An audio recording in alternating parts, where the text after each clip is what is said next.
September 10th, 2020, Thursday of the 23rd week in Ordinary Time. A reading from the first letter of St. Paul to the Corinthians. Brothers and sisters, knowledge inflates with pride, but love builds up. If anyone supposes he knows something, he does not yet know as he ought to know. But if one loves God, one is known by him. So about the eating of meat sacrificed to idols. We know that there is no idol in the world, and that there is no God but one. Indeed, even though they are so-called gods in heaven and on earth, there are, to be sure, many gods and many lords.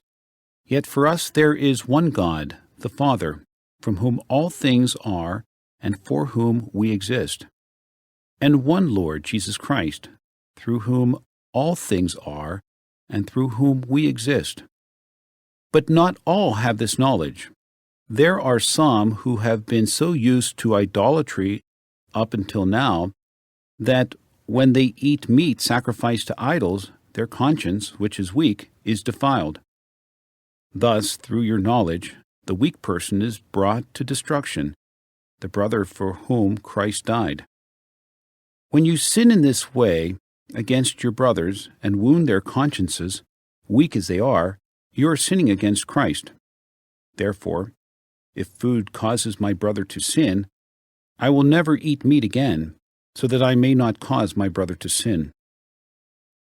The word of the Lord.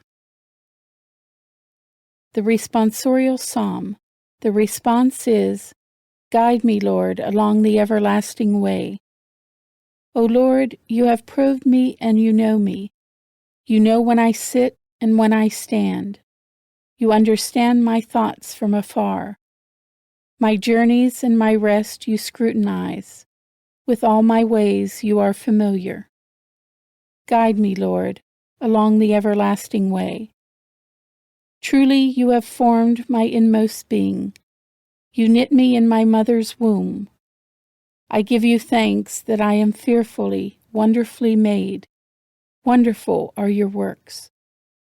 Guide me, Lord, along the everlasting way. Probe me, O God, and know my heart.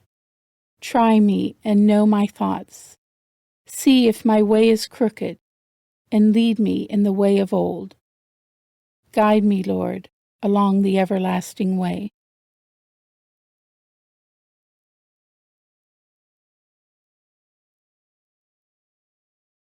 A reading from the Holy Gospel according to Luke. Jesus said to his disciples, "To you who hear I say, love your enemies, do good to those who hate you, bless those who curse you, pray for those who mistreat you. To the person who strikes you on one cheek, offer the other one as well. And from the person who takes your cloak, do not withhold even your tunic. Give to everyone who asks of you, and from the one who takes what is yours, do not demand it back. Do to others as you would have them do to you. For if you love those who love you, what credit is that to you? Even sinners love those who love them.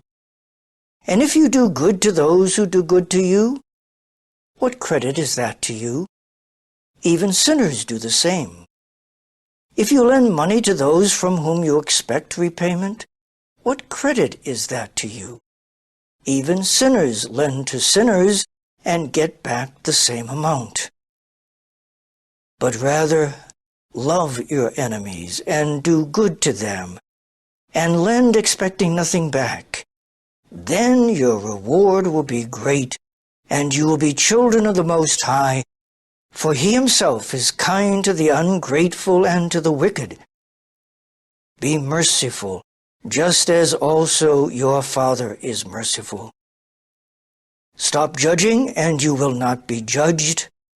Stop condemning, and you will not be condemned. Forgive, and you will be forgiven.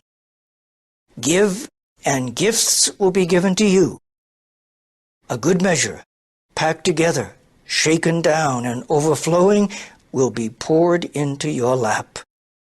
For the measure with which you measure will in turn be measured out to you. The Gospel of the Lord.